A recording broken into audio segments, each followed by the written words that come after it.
a lot of, if I can just be candid, I think a lot of folks on the left were a little surprised at the. Some students actually slept next to the rock Monday night. You know, it sounds like a Twilight Zone episode where, like, you know, all of our political disagreements are distilled down into this one rock, and we just keep painting it and repainting it every 24 hours and 1 minute. I mean, I can't, off the top of my head, I can't think of a situation that justifies posting somebody's address on Twitter or Facebook or Instagram. I'm Rule Sample, the editor-in-chief of the Wilmington Standard, joined on my right by Ben Schockman from WHQR, the news director and Harvard graduate. I wish. Stony Brook graduate. What were? Stony Brook graduate. Stony Brook. Okay. And on my left, Your left. Nicholas Craig. Hey, Rule. How's it going? I'm fine, thank you very much. I am surrounded by media professionals as we go into this. My job is to sit between the two of these folks and keep them from killing each other. So welcome to our show on the brand new and rebranded Wilmington Standard. It is great to have both of you with me. And it just suddenly occurred is that not only are we three guys, we're three guys from three separate generations. I think that's accurate, yeah. Yeah, I'm from Generation X, probably the greatest generation ever made. And you are not. You are from...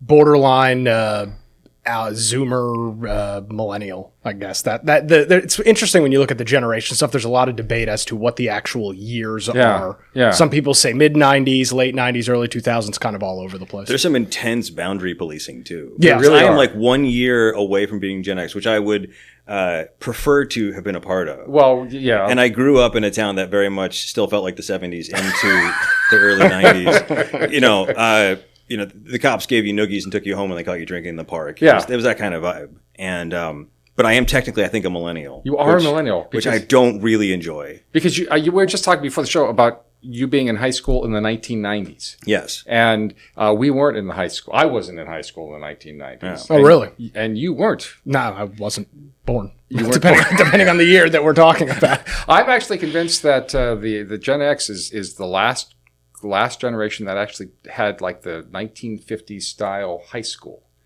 You know, our high school experience was much. We had that, I believe, only because I think we were a sleepy small town that was behind the sort of socio-cultural curve. Okay. Flash forward 10 years after me, it probably felt way more millennial. Okay. Yeah. Okay. All right. Well, it's good. You're talking about jocks and sports cars in the top down and we had that for sure. Oh, okay. Letterman jackets. Okay. Yeah. All right. Did you? No. Okay. No, I had what would be considered now a normal high school experience. A normal high school experience. I mean, standard to what you would expect now. Well, in another one of our shows, we'll talk about that. But wanted to get today to our agendas for these shows are sort of open and going. As I said, I'm surrounded by two media professionals who are in the know about all of these things. And it's going to be great getting both of your introspectives on all of these things. But the big thing that's going on right now is Charlie Kirk's assassination and the reactions throughout the country that are happening. Specifically here in Wilmington, on Monday, the college Republicans and the local chapter of Turning Point USA had a vigil at UNCW. Were you there? Were you able to get to that one? I was not there. I will say I appreciate Nick saying this on his show. I think some of the news reports pretty drastically underreported the turnout. I saw, in print, it said a couple hundred people.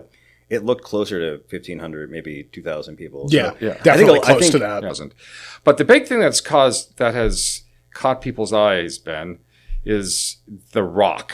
Yeah. So for people who don't know, so it is exactly what it sounds like. It's in the middle of campus. It is a big rock. And as far as I understand, there's kind of a lack of official policy around this, which is maybe something UNCW will change after this. But it is kind of a gentleman and gentlewoman's agreement that you can paint what you like on it. I'm sure there are some exceptions for, profanity or extreme calls to violence or stuff like that. But basically, you can put what you want on this.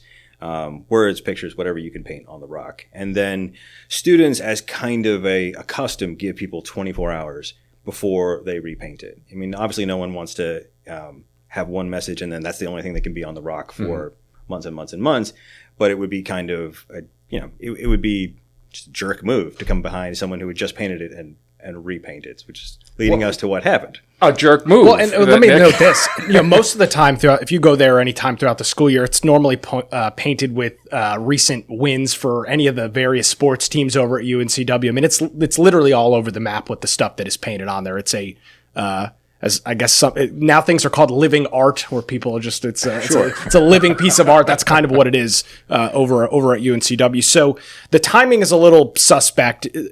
From what I've been able to gather, it looks like the Charlie Kirk memorial that was painted on it was complete sometime mid to late Monday afternoon, maybe late morning. It's not immediately clear. But then as the news reports have come out, it would appear that some students actually slept next to the rock Monday night because there was some concern that it would be not vandalized. It's a piece of art, a mural, but that it would be painted over well under that 24-hour, as Ben noted, this kind of gentleman's agreement of just leave it alone for a day and then you can put your message up there the next. So apparently some students either slept or held guard on that overnight, and then midday on Tuesday, whether it was or was not the 24-hour mark, appears to be a group of 2, maybe 3 people came with some small paint cans and dumped a light blue, a white, and some sort of hot pink color paint all over the rock, and it's gotten some insane media attention. I put a post out on X about it. As of we're recording this, it has 6.5 million views. Amazing. So it's garnered some pretty significant attention on social media. There's two things that go on here, though. Is that the one is, what do you do about that 24-hour thing? And number two, I guess there was some assault that went on as well. It all depends on, but the larger question is, what is the role of free speech on campuses? Is that these are young men and women. Rush Limbaugh would call them heads full of mush, who are going to campuses. Where does free speech start and end?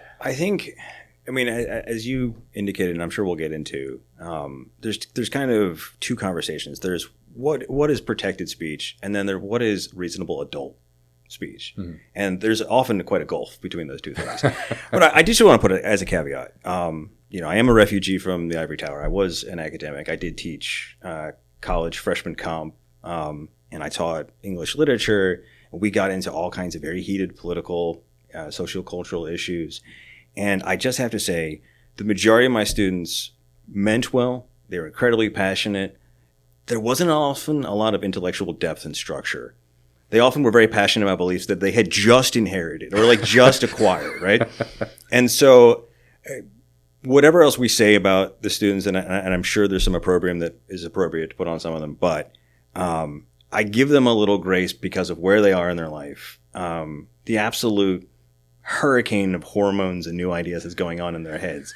And I just think, you got to give kids a little bit, and that's just my perspective coming from, as a teacher, I had students say stuff that I just wanted to put them in a trebuchet and shoot them into the Hudson River. But I didn't, because they were young. And, I was like, you will grow into these beliefs and you'll have to armor yourself with facts and be able to back them up, or you'll change your mind. Mm-hmm. But there is just, there's a time in your life where you are so passionate, and very few people have challenged you. Mm-hmm. And so I give all of that to say I give these students some grace, irrespective of what political party they're coming from. A hurricane of hormones. Do you remember? Think back. You remember? That's a good episode title. Yeah. Do I remember? Did you just ask me if I remember? I sometimes forget. Yeah, the free speech discussion is one that we're obviously not going to solve here today. And, going back to this gentleman's agreement, should it have been painted? Should it not have been painted over? I mean, I think you have to look at some level of the intent as to what, at least from my vantage point, look at kind of the intent. You had students that were still actively around this thing, actively still praying for Kirk and his family, or whatever else they were doing.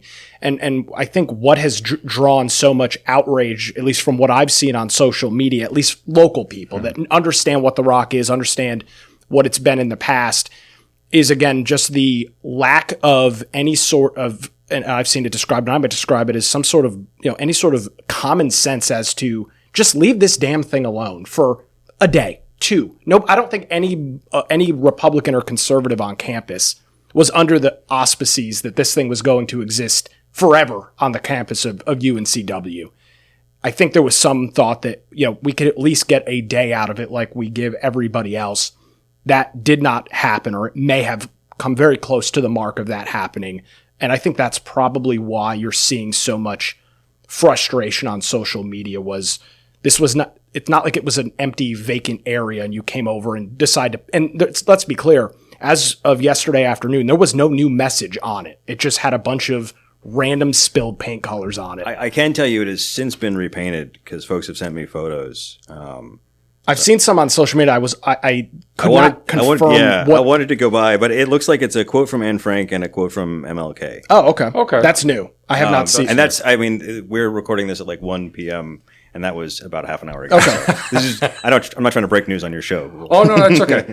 There's not going to be no breaking news on this show. But it's interesting to note that the UNCW Democrats also were not a part of this. They have said that this was just... the vigil, you mean? Or the painting? The painting. Yeah. As far as I know, this was just students who took it upon themselves to do this as... I don't know for a fact, but I assume an active protest of some sort. Yes. Now, UNCW has actually issued a statement, and it says, the UNCW Speared Rock is non-memorial. It is a platform for freedom of expression. Students typically paint the rock multiple times per week. Out of courtesy, students are asked to leave artwork for at least 24 hours before repainting, but no policy requires this. Should that be a new policy? I can... Again, as a former academic, I can imagine the headache of trying to police that policy. I can imagine doing And we actually had a similar conversation, if you think back a few years after the Black Lives Do Matter mural went up. There was a conversation about making sort of a free speech, public speech area on the north side somewhere. And one of the issues became setting aside, how we would draw the line between acceptable and unacceptable, protected and not protected speech. Who would get to use that space for how long? How long would your message, how much, hang time would your whatever you wrote on that wall or what it looked like would be? And I knew some folks in the city and in PD who were like, God, I hope this is not my job. To be the guy with the stopwatch. To be the guy there. with the stopwatch. Yeah. I do think, if we're just going to get down to brass tacks, I think if the students had waited 24 hours and 1 minute, I think it still would have offended some people on the right. Probably. Because it was, to me, it's because it was still an active scene. I think that's kind of the differentiating factor. I also feel like with public speech like this, and there's other examples around the country, I think the idea is nothing is supposed to be permanent, but there's supposed to be some correspondence to the magnitude of the event and how long that speech stays up. So if... I don't know. If we beat Duke, obviously it goes up for a month. Yeah. No, but I think there was some sense, right, that because of the of what a sort of staggering event this was. This is a political assassination, and again, every liberal is required to say I didn't agree with Kirk, but just objectively as a journalist, like this is an incredibly dangerous moment. It's a scary moment, and it's a heartbreaking moment for conservatives who followed Kirk. Mm-hmm. And I think people felt like that earned them the respect to have the message up longer than a day. Now, students don't have to respect that, right? The First Amendment doesn't require you to respect that. UNC doesn't require you to respect that. And we could descend into a very silly situation where we just go back and forth painting this rock.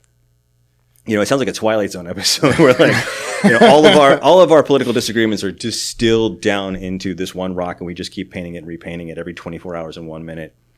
But I think from my point of view, watching this, I think Nick's right too. I think because there were still people there.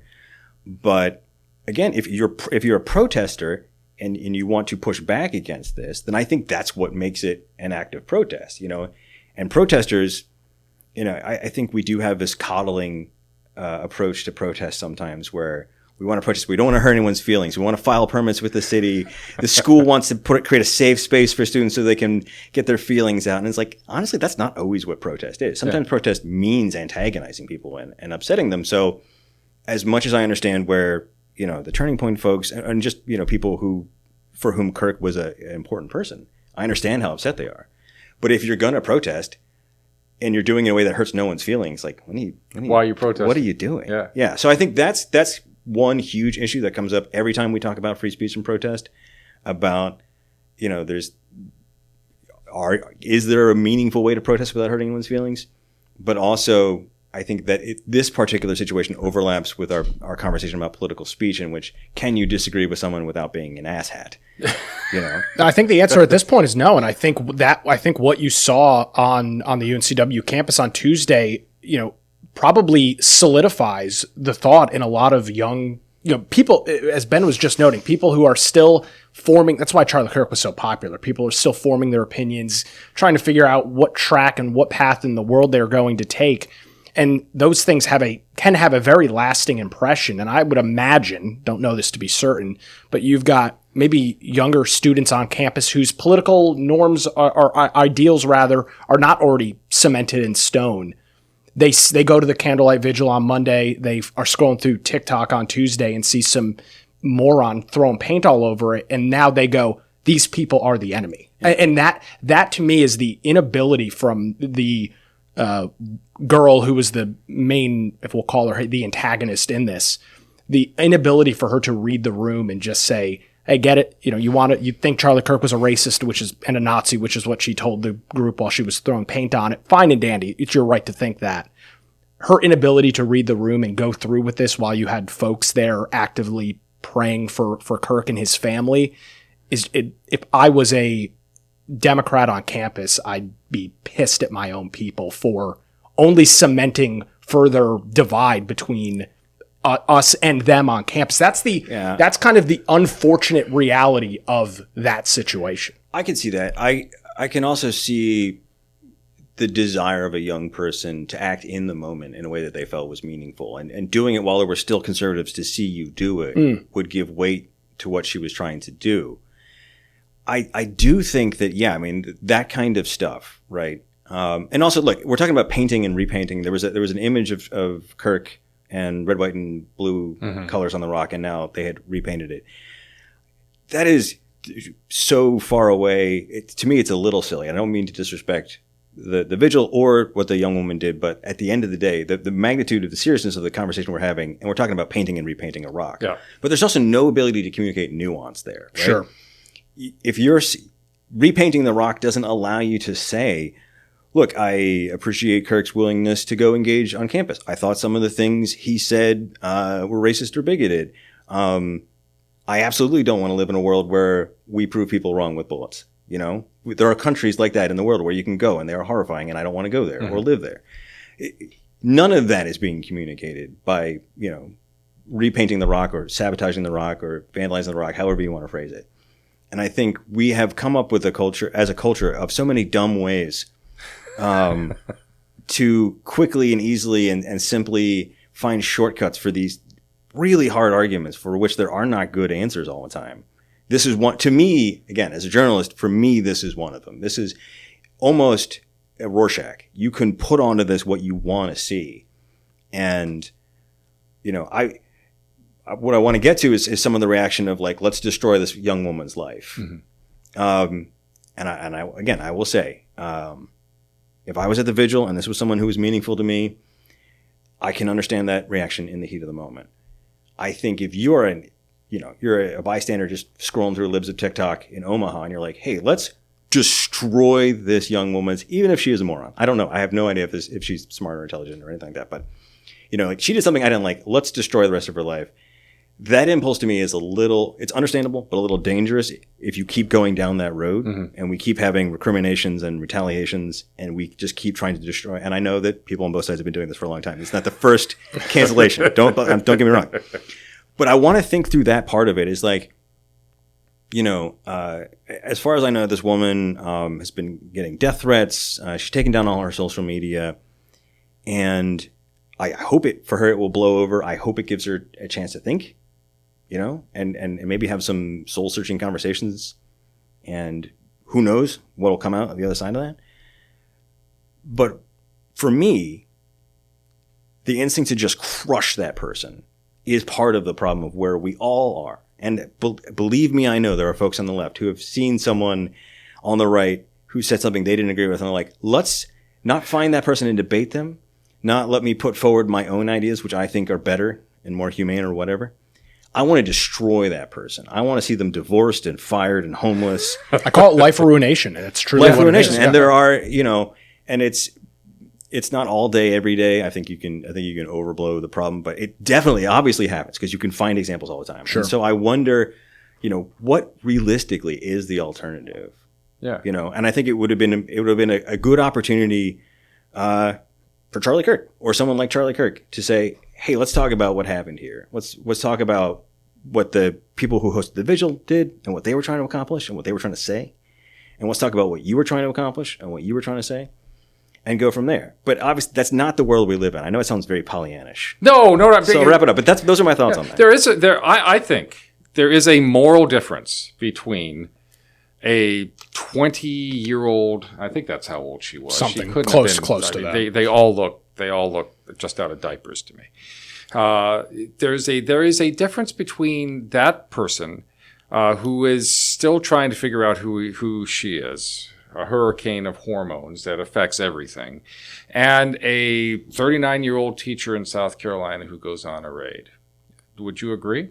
Yeah, I think there's some level of difference to that, and back to the point that Ben was making. I mean, we all remember the movie War Games. I mean, what's the inevitable when you play the game? Right. Mutual destruction. The whole world gets nuked. I mean, that's what the whole movie's about, that simulation playing out. And to the kind of cancellation that you're seeing now that is taking place on the right, where they are now highlighting teachers in public schools across North Carolina, the girl on UNCW's campus. While it is exactly what many folks on the right have rallied against, that has been thrusted upon them, it is interesting to see that conservatives finally feel like they've hit to me, they seem to be justifying it by saying we've hit the breaking point. We've had enough. We've seen enough. Out. Play Alice Cooper out. No more Mr. Nice Guy, right? We've sat alongside, and that seems to be the justification from a lot of folks is we've had enough, we've seen enough, we bent for long enough, now we're breaking, and we are going to unleash the same kind of hell that you did on us and our supporters. And the eventual result of that is everybody is destroyed and no discussion can ever happen. And honest to God, I think that's where we're going. I think there is some mob mentality here too, that the left has embodied, and now the right absolutely has gotten to that level. And again, there's no room for nuance, because on that Wednesday afternoon, people sent me, I don't want to curse on your podcast, but some deeply disturbing. It's our podcast, but yeah. It's some fucked up shit, man. Like, it hurt my heart to see some of this stuff. And I know it's the internet, and I know it's there are keyboard warriors who feel no accountability for what they put out there, and half of the time it's half joking. And there's an endless supply of nihilistic accounts out there. But still, as someone who was not a fan of Charlie Kirk, honestly, that hurt my heart that people's immediate reaction was, do Erica next. It's an actual tweet that someone sent to me. That is... Really? Yeah. That's insane. And, that's the kind of humor... I've been in situations where there's very dark trench humor. I worked in kitchens for a long time. Humor, pretty... If you know people in the military, there's some pretty dark jokes getting told in the barracks. But there's, just an appreciable difference between a few people sharing a dark sense of humor in a tough situation and putting it out there in the world, and hundreds, if not thousands, if not millions of people liking it. And that all, I immediately was like, oh, this is really bad, because it's not just that a few, sad people felt like that was the right reaction, but, that it was getting amplified. And that people on the right were seeing that and saying oh, every person I know on the left, including my friends and family and colleagues, also feel that way. And whatever else they know, whatever, attempts they made to keep their head cool and stay reasonable, social media is just jamming those examples into your eyeballs all day long. I get why people got so upset on both sides so quickly. Mm-hmm. That was really, really upsetting. But I also saw people who said things like, my heart goes out to Kirk's family. This is horrible, but for the people whose lives he made more difficult, they're breathing a sigh of relief today. That is different than saying kill his wife next. And then there are people who just weren't, who just didn't get involved, right? And they were. I saw some people pilloried for not being anti-political violence enough, or not, or who just said, "Hey, this is messed up." Like I don't feel good in a world where that happens, but like they didn't add enough of the asterisk. By the way, I'm not a Kirk fan, So there were people who were getting attacked and who are now getting doxxed and harassed for much, much lesser crimes or perceived crimes. Yeah. And I think that is my concern about all of this, is that if your reaction is kill his wife next, I want to be your friend. Like I don't want you in the same country as me. But if you're like, hey, as someone who's spent my life, working for the best interests of marginalized people that Kirk sometimes mocked, and I'm struggling with this from a moral point of view, I think that is a fair response, And the problem is that we aren't having these conversations in our living rooms with our friends. We're all having them out in public on social media for everyone to see. So the question that becomes is if somebody is I think all of us can agree that a 20-year-old student, she shouldn't be getting death threats. Sure. And later on, when she graduates and starts applying for jobs, she's probably going to have to answer for what this, and she should. But the question is that there is a slew of folks getting fired. There's actually a website out there that Charlie's Murderers? Charlie's Murderers, where they are outing all these people for the completely hateful things. A lot of them are teachers. A lot of them are in the private sector. There's a guy in a barbecue joint that got... Wow, that's a hell of a place to get fired for making... I can only imagine the comments. Again, as a former kitchen worker, you got to go pretty far. Yeah, I was going to say, joking in the kitchen of a barbecue joint's got to be probably otherworldly. But where's the line? Right. Where is the line? Well, is it right for us to fire somebody for saying I disagreed with Kirk, or is it right for us to fire somebody who says Erica next? Well, I mean, I think a lot of it comes down to where you work. I mean, private versus public sector. There's a whole bunch of experts on the free speech that have rushed to social media to attempt to explain how the First Amendment works. There is obviously nuanced differences between saying, I didn't like the things that Charlie Kirk said, but rest in peace to his family, versus let's kill his wife and 2 children next. Obviously, there's a huge difference there. And Ben, I want to ask you and get your thought on this. This is the first time that I think we've ever seen we'll call them the right wing, react in this unison of a manner. We've seen these cancellation attempts more prominently, not all, but more prominently left to right-wing companies and so on and so forth. I'm curious if you saw any reaction. You've had a couple of very popular social media posts over the last couple of days. I'm curious what the reaction is on the left, that they're like, oh crap, maybe we poked the bear a little bit too much this time, and now they're doing us to us, and we don't like that. That's got to have been interesting for some folks on the left to come to the realization of. I think so, yeah. Let me say a couple of things to that, maybe 3 things. One is that I'm not blind, and I've written to some extent about my concerns about a creeping illiberalism on the left. And I think personally, like as a journalist, I try to stay objective. I screw that up all the time. You don't have to write in to the podcast and let me know. I'm aware. But I try. Like I do try to be objective, and I do try to see all sides of an argument. And I have seen on the left increasingly something that offends my personal sense of like classic old school lowercase l liberalism, like liberal arts liberalism. You teach controversial books, and then you teach here's what's valuable about it, and here's what's Lady Chatterley's Lover. Yes. Yeah, there's some stuff in here that's not held up well, but there's still some good stuff in here. So that's always been my. That would be PG-13 in today's. Honestly, yeah. Like if you're upset about Lady Chatterley's Lover, you have not met the internet. But all that to say, folks on the left who say, yeah, free speech, but there must be a way to stop this. There must be a way to shut this speech down because it's dangerous or it could hurt someone, and without fully thinking about where that road leads to, although we have ample historical examples of exactly where that leads to. And so I do think there are some on the left who have thought, okay, this is what the inverse picture looks like. Nick, to your point. Yeah. So I do think there's been some soul searching there, It's unfortunate that it got to that point for the soul searching to have to take place. Be like, oh wow, this doesn't feel good. Right. Maybe I should also be part of the this. whole reason I was an English teacher and liked English literature was so that I could teach darkness at noon, so people didn't have to live through that in order to have the revelations that come with reading that book. And that's why we have great literature. So you do not personally have to live through a Holocaust or the Soviet Union or anything like that. You can just read the book and go, oh, I see where we went off the path here. Yes. So that's thing one. I do think some folks on the left, publicly and privately, have done some soul searching along those lines. I also think there has been this kind of fission around this idea that's been kicking around for a long time. It was in academics forever. And it is just a flattening of the world of language and the world of violence.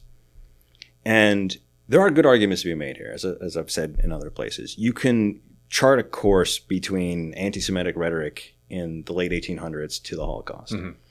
You can see how, racist language allowed Jim Crow to stick around way longer than it should have, and how language plays a role in real-world violence.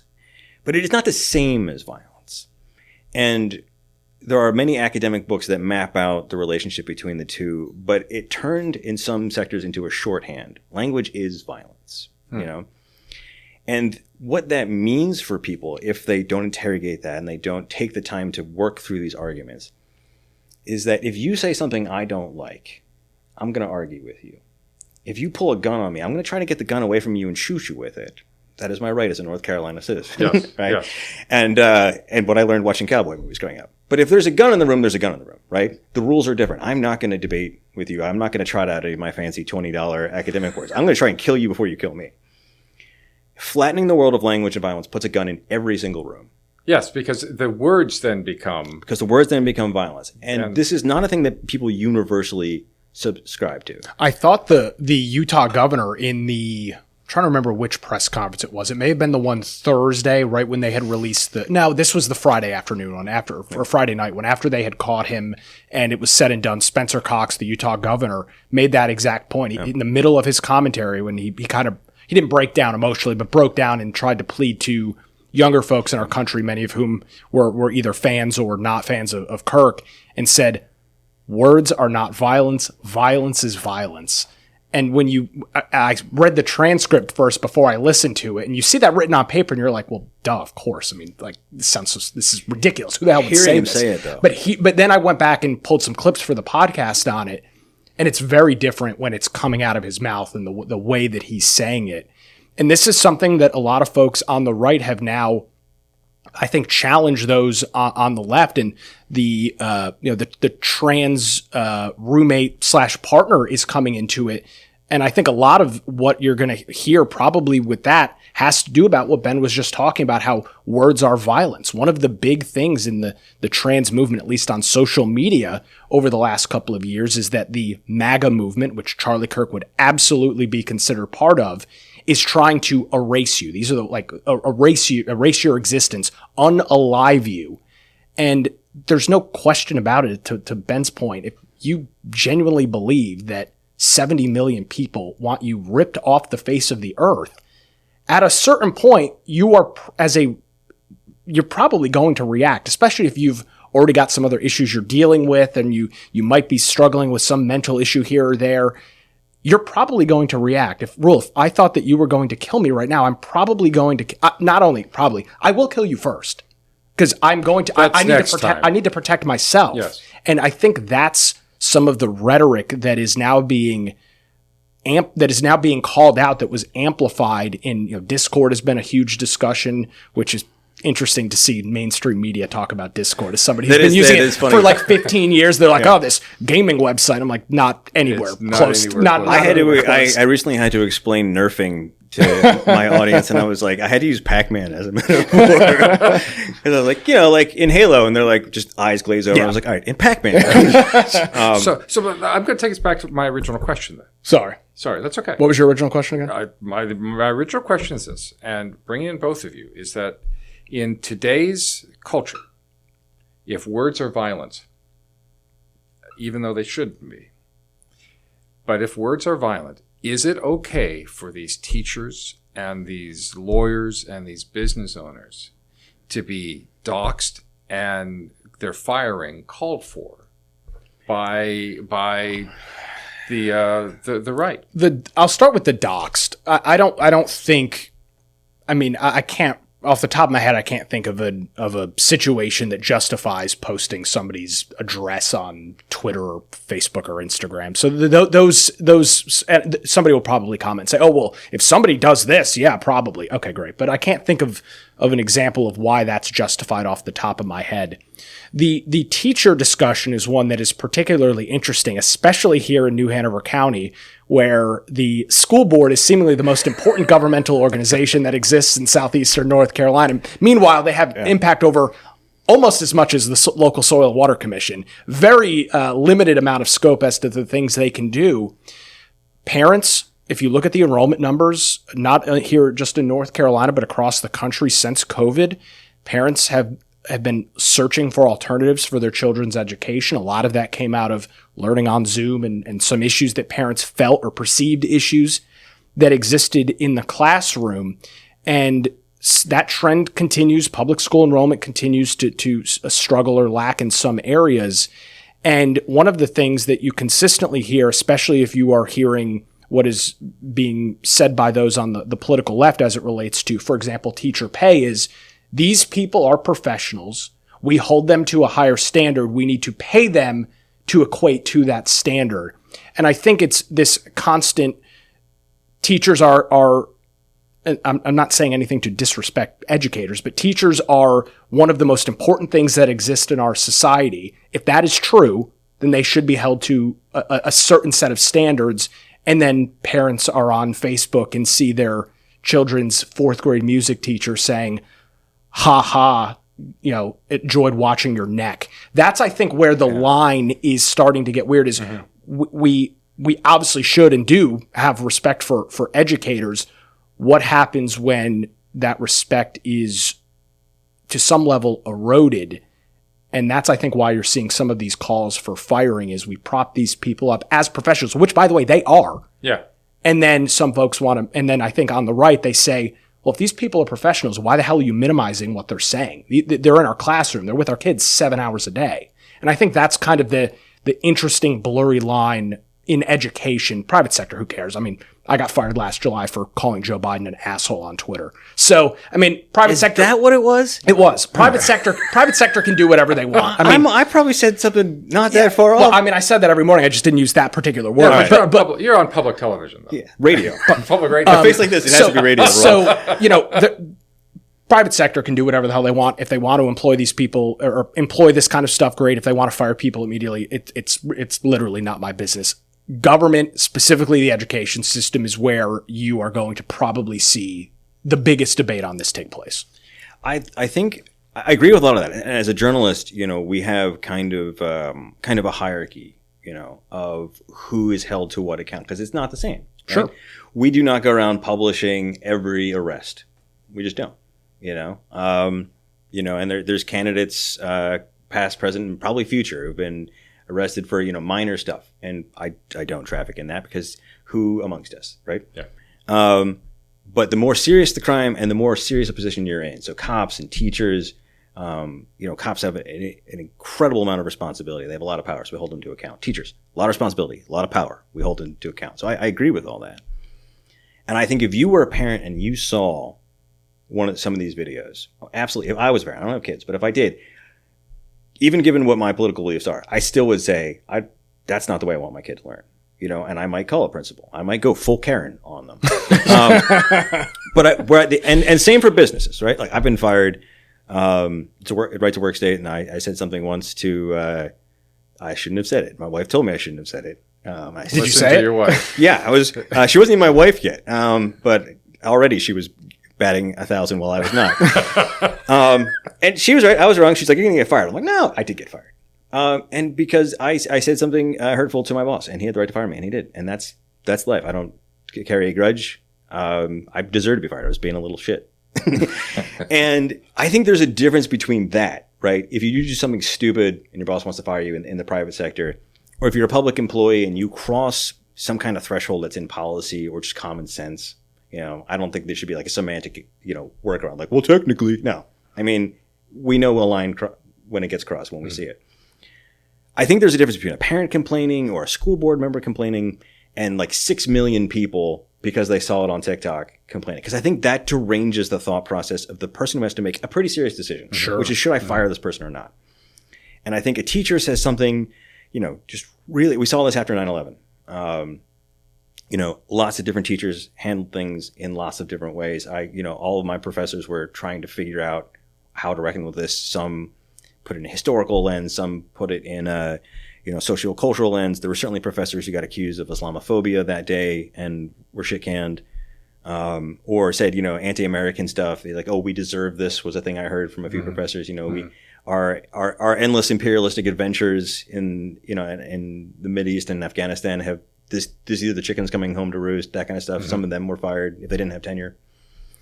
And I think those were all tough decisions that administrators and deans and principals had to make. I imagine the bloodbath of firings after 9/11 if there had been Facebook and social media. Yeah. So many people right. who said something tasteless, right? Yeah. Who said something that probably should have been nuanced. And we don't know, right, if they then followed up and said, hey, class, last Wednesday, I was out of pocket. Like that was, let me give you the other side of this. Let me explain some of this. We don't know what course correcting they made. We don't know what apologies they made. We just know that they said some insensitive stuff on that day in the heat of the moment. And some of that still should have been viral, I think. It depends. You got to go case by case basis. Like Nick said, like some people are saying some really insane stuff. Yeah, it's yeah. Well, I mean, like it's very interesting. I've seen a lot. Obviously, I pander in political politics, so you see nasty things on both sides. There's no question about that. Having had the unfortunate pleasure of happening to scroll through Twitter when the close-up video of Kirk actually getting shot was popping up, seeing that, and then in the following days and weeks after, or the days after that, seeing some of the reaction to the commentary that Ben said he had seen floating around social media, that was the part to me that was so almost dystopian. You're like, I just watched a 7-second clip of a guy getting his neck literally exploded in front of 3,000 people. And then you're like, well, his wife also is a pretty big Christian and she's also a Nazi. Like that's like the weird, neither of those two things offends me. I grew up in the internet culture. We were talking about generations before. So I have seen some of the most horrific, gruesome things that have been published on the internet. So it doesn't scar me like it might others, but it is interesting to see the gruesome thing and then we need to do it to somebody else immediately. Not like 6 months down the road, but like within 6 hours. Right. Very weird. I think one of the things I think one of the things that the right needs to start doing, and I am on the right, is we need to perhaps start asking, and I know you're not a fan, how Charlie Kirk would respond to these reactions to his death. I'm sure he'd respond exactly the way you would expect. He'd come on your college campus, sit down with a microphone, be a smart ass in a back and forth question session. Thank you for being there, and say, all right, on to the next person. I have no reason. I mean, I wasn't a big Kirk watcher. I wouldn't even necessarily call myself a fan, for lack of a better term. I'm like 3 years too old for Charlie Kirk to have been like my pillar and beacon of light. But I can't imagine he would even after Trump was almost killed back in July, I don't remember his commentary being unhinged or out of control in the immediate aftermath of this. And while obviously Trump didn't get killed and Charlie Kirk did, I can't imagine he would want to handle it any different way than what he did hundreds of times, which was going and yes, instigating in some elements, but actually having the debate that, if we're being honest, Ben, most people say they would want to have, but are too chicken shit to do. They don't want to have it. I agree. Well, they say they want to have it, but they don't have the balls to roll up to, UVU. I don't know what the political makeup of UVU's student body is itself, but Charlie Kirk and in the earlier days, kind of before him, Ben Shapiro, they went to some pretty hostile campuses. Most folks say they would want to do that. Oh, I'd love to do that. Put you in a crowd with 3,000 people half love you, half hate you, you got to have a set of balls on you to stand up there and profess and proclaim that. So I think he'd handle it exactly the way that he did while he was living. I mean, that sounds very plausible. I don't have a theory of mind for Charlie Kirk. I didn't know him, and like you, I didn't watch enough to sort of create a, like a golem of him that we can, see how he would act. But that sounds reasonable to me. The last thing I would just say, just going back to what I was saying before, is that, and again, I know that many people on the right have experienced this at the hands of the left. But I do think that creating these websites where you are, you're giving people the opportunity to speak out. That's fine. But if I'm a school board member or, a public administrator or even the CEO of a small company, and I am getting death threats from people, we will kill you if you don't fire this person. Is that Charlie Kirk's fault? Is that Turning Point's fault for creating that website? Is it the fault of the people who take that and run with it and go crazy? I think you have to take some responsibility as a large organization for what your fans might do. If I'm a liberal, right, same thing, right? Mm-hmm. If I'm Bill Burr, who's not the most liberal person, but if Bill Burr says, you know what, we should kill this particular politician. Let's just get rid of them. And you're like, I was kidding, right? And then someone kills them. Like, is Bill Burr completely off the hook? I don't 100% think so, right? As moral, responsible human beings, mm-hmm. right? Under mm-hmm. the protected speech, sure, yes, he has the absolute right to say that as a joke, right? But I worry about anyone's willingness to back down from their right to go to the brink right now. To Nick's point, right? Could we all cool off a little bit? Could we all put down the gun? Could we be more willing to, take the register down a couple notches when we're debating? Yeah, but like, who's going to do that first? I think is the problem. Yeah. Well, and it goes to exactly what the issue is. Democrats are of the mindset that Trump and MAGA are destroying the fabric of our society, so on and so forth. Republicans are of the mindset that liberals have completely lost their minds. They will burn they will burn your house to the ground. They will shoot you and kill you when you're at the grocery store if you're wearing a MAGA hat. When you've got those two stances that are not thought by everybody, but going back to some level of groupthink and mob mentality, that's pretty much it. The left wants to kill us if we're Republicans.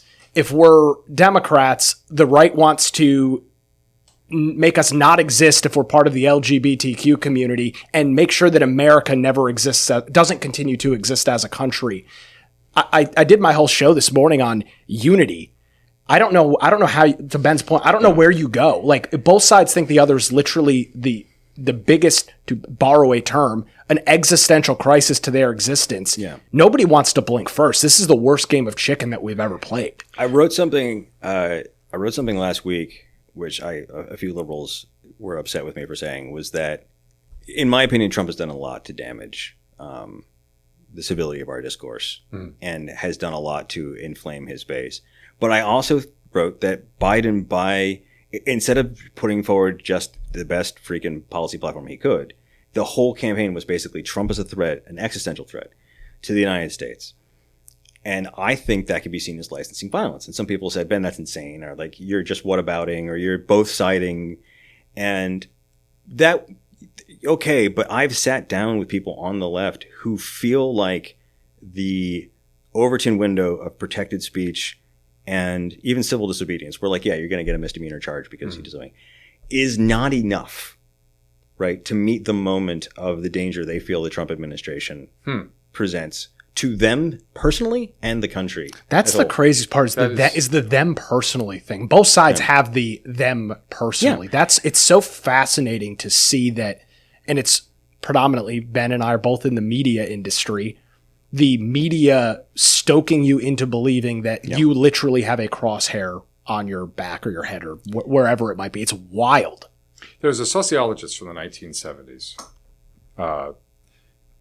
who said, and I agree with him, that if you're going to solve the issues of the day, it has to be peer-to-peer at the same economic status. So if you want to solve the racial issue, by the way, you have to have factory worker white, factory worker black, talking to each other, scholastic, so on and so forth.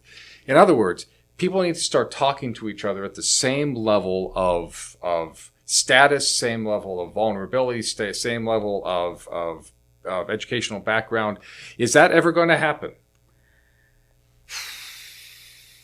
How can we make that happen? I don't think we will. I mean, I this might be the late 20-something in me that's got a fuse lit up my ass, but I don't think we're anywhere near that. And the unfortunate reality is it probably is going to get a lot worse before people are willing to actually chill down. I don't say that. I'm not wishing that is the case. I just we're on the highway. The cruise control is set to 75 miles an hour. And there ain't another exit for 40 miles. And the gas gauge is running low. Yeah. And because I don't see where the off ramp is. To Ben's point earlier, who is going to be willing to take the first step? Republicans feel like one of theirs was just shot and killed because he's their guy. Democrats think the country might not exist if Trump and his cronies in Washington, D.C. continue. Neither side is willing to take the step. And you go back to like maybe an old Sopranos episode or some old mob movie where you're trading drugs for money, and it's like, who makes the first step? Do I give the guy the money first? Does he check out the quality of the meth that I'm cooking first? Like, I mean, these things exist in every mob, crime, drug television show. I don't know who's willing to make the first step. I genuinely don't. I do want to say something about the media here too, to your point about, I think media bears some responsibility too, and that includes me and you. And sure. What's funny is I've heard you say on your show time and again that you are not a journalist. You know, you're an analyst and a commentator, and you're calling things as you see them. And you've always been very clear-eyed about where you are. And I try to be clear-eyed about when I'm reporting the news and when I'm writing an editorial, which allows some personal opinion. And people do not pay attention to that. It's an impossible task. Gotta be, right? They don't care if you're an analyst or a commentator or not, and not a journalist. They don't care if I'm an editor and I'm writing an editorial and not a journalist. It is just their spigot of information. It is just the thing that is in their feed. And there's no like bell that goes off when Fox News or MSNBC switches from headlines to a panel of opinion people, right? That is just your information diet. And so I give, people beat up on the media a lot, and we could do more, but I often wonder, like, what would be enough? Like, how clear could we be about this is my opinion or this is the fact? We could do better. We could always do better. But I think people just hear what they want to hear, and it's very easy to get the news source you want to stay in that room. I used to think, I have friends and family, very conservative.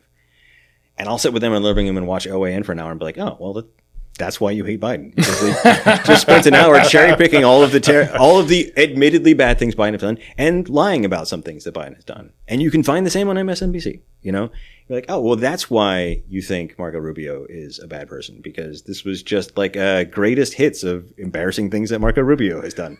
I want to challenge you on something, Ben. Yeah, please. People, it goes back to the same thing that we were just talking about earlier. People say they want just the facts. I kind of call bullshit. I don't think they do want the facts. I think people want to be, to some level, and I think they want to be somewhat protected in their beliefs and thoughts. Most people, if we're being honest, most people are not like, we are the literal 1% of the 1% in terms of being involved in anything politically or following news. I mean, we're, by definition, very abnormal. I think people want the coverage, they want the news, they want the source that backs up their, what is called implicit bias.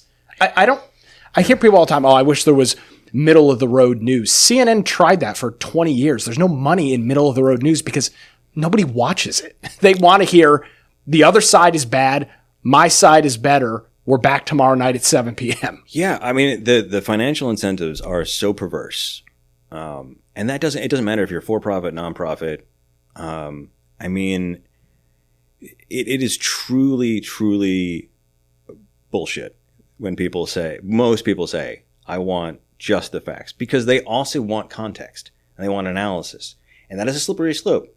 As soon as you start saying, because which context do you pick? Exactly. Right? Go back to 9/11, right? Yeah. So if I'm telling you, if I'm in a classroom or I'm writing a opinion column, whatever it is, right? I'm in a position of power. I have people who are listening to me, treating me like a figure of authority.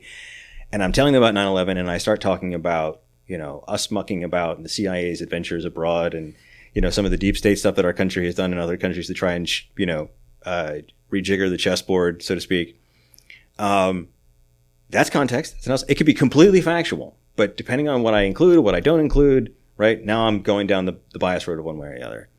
But people want that. And I think they want certain things reinforced. They want certain notes hit. They want to hear us play the classics. Mm-hmm. Shut up and play the hits is a thing I hear all the time.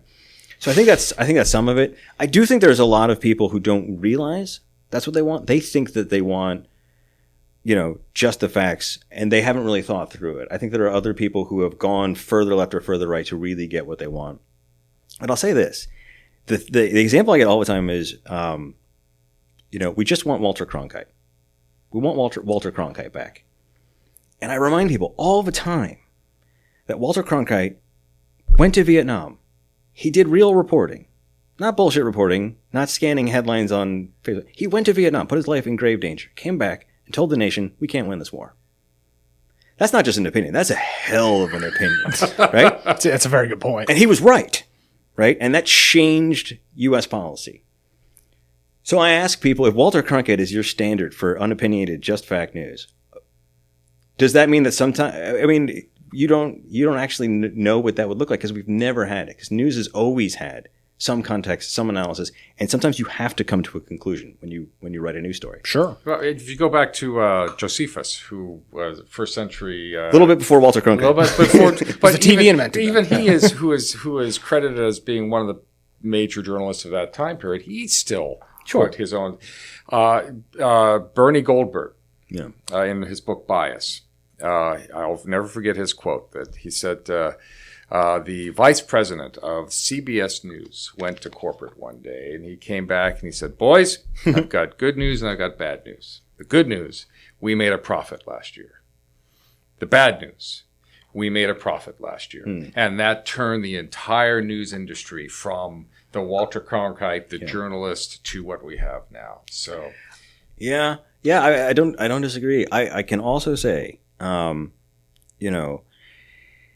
people do want news. They want entertainment. They don't always know when which is which. Mm-hmm. But I also think there's a real desperation for something that isn't quite just the facts. There's something else that I hear from people what they want.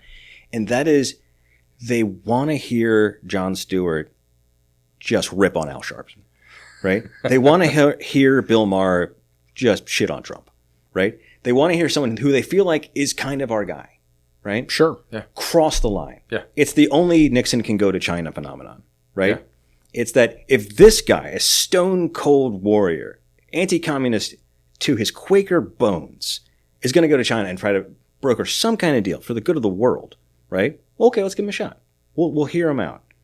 And I think people want that. They don't necessarily want just the facts, but I think what they are tired of is not knowing, and I think Nick got at this, right? There's some fear, right? If you think that maybe your side's wrong, right?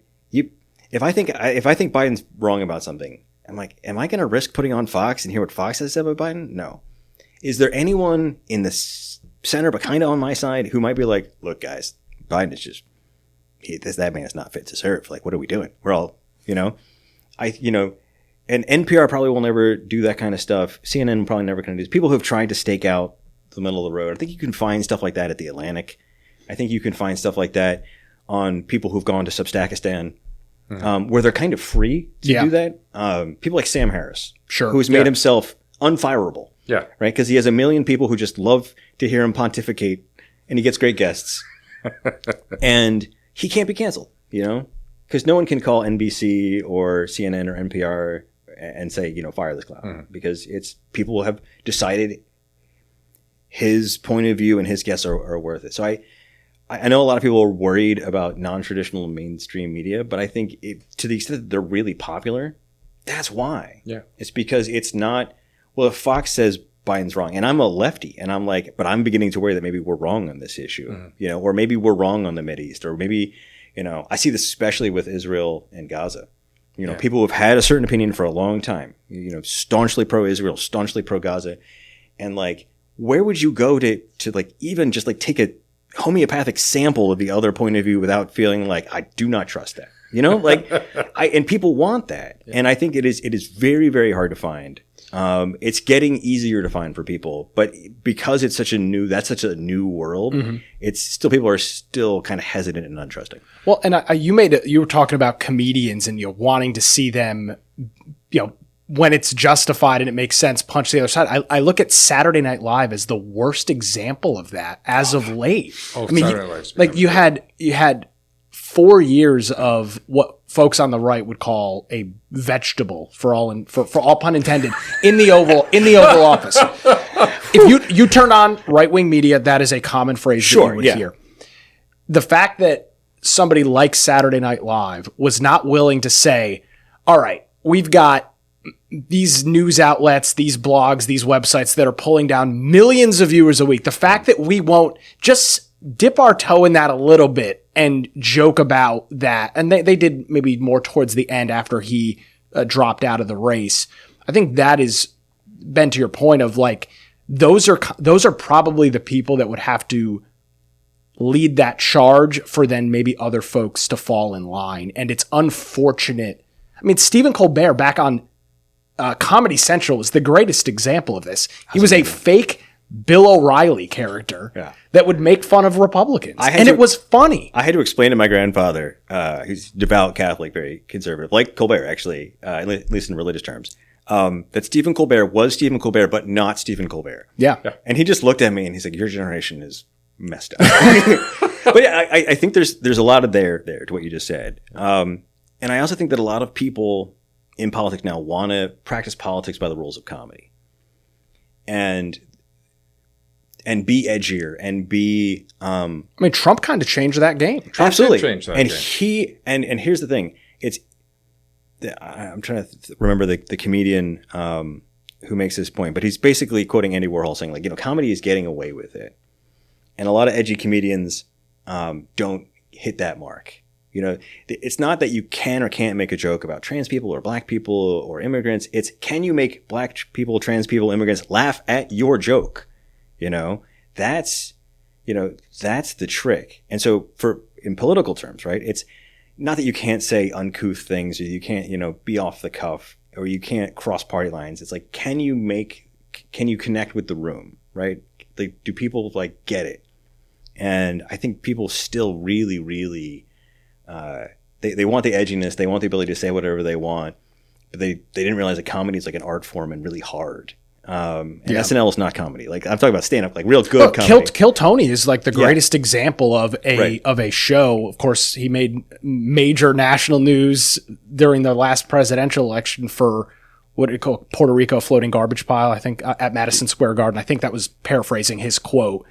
Drew crazy amounts of political attention. But as somebody that had watched him before that and continues to watch him now, that is the most PG joke that you would never even hear that on his show because it's so PG, right? Because it's comedy. Yeah, you make that in front of 60,000 people at MSG with every news network there at a political event, and everybody's like, "Oh."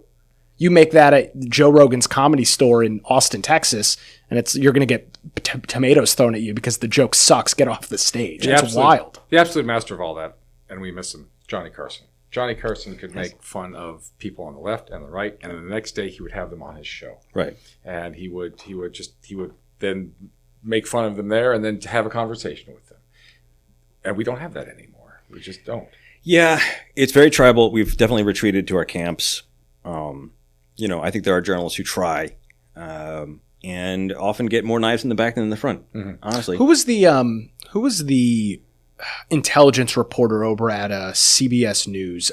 Catherine Herridge. Catherine Herridge was good. Kind of draws me as that example. She was working at CBS, which I think most folks would not argue is a right-wing news organization, and was, I don't remember what, I think they were some federal documents that she was trying to obtain and working to obtain, and they fired her and seized her laptop and all of her research. And she had been at Fox for a long time, like 15 years before moving over to CBS maybe 10 years ago. And it's been interesting. She's now doing the Substack, Patreon, thing that like me and every other moron on the internet are doing. And she it was kind of interesting to watch somebody like her who had been at Fox, right, at CBS, left, for the most part being a pretty middle-of-the-road kind of government watchdog person.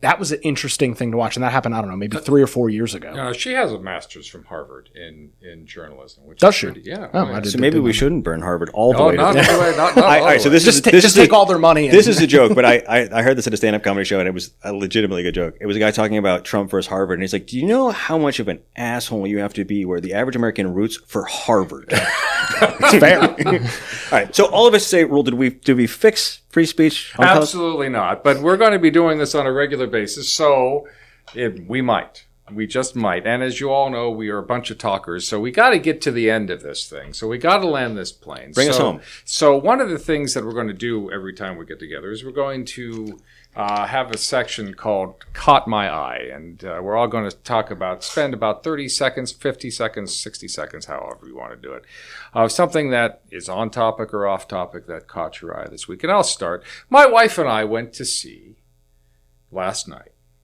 the last movie of Downton Abbey.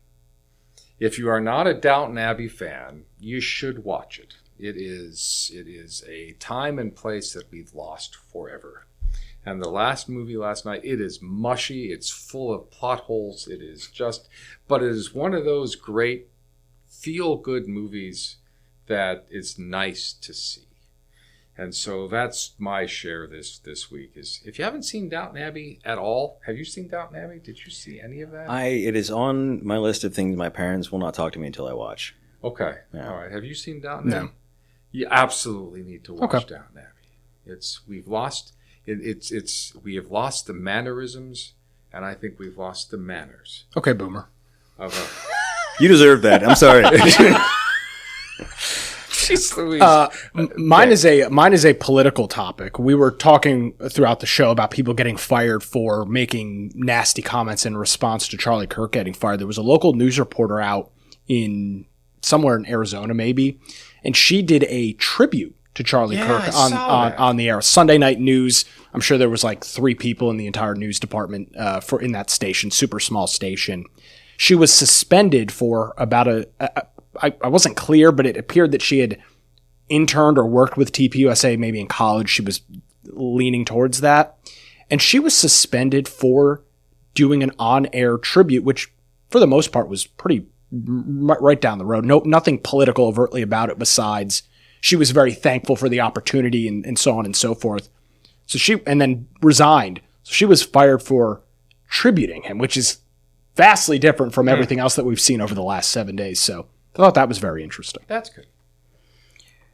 So I don't get to write a lot about restaurants and development anymore. And I used to love doing it at Port City Daily. So that's mine this week. Is that on Sunday, I was in the cargo district. Oh, man, cargo district's real cool right now. And I remember talking to the developer behind that, Leslie, years ago, like 2017 and 2018. And him talking about, just in general, when people wanted to do stuff like that, and we've seen some of it at Southfront. I'm talking about this kind of industrial urban design, how hard it was to get this through the city's head that people would like this.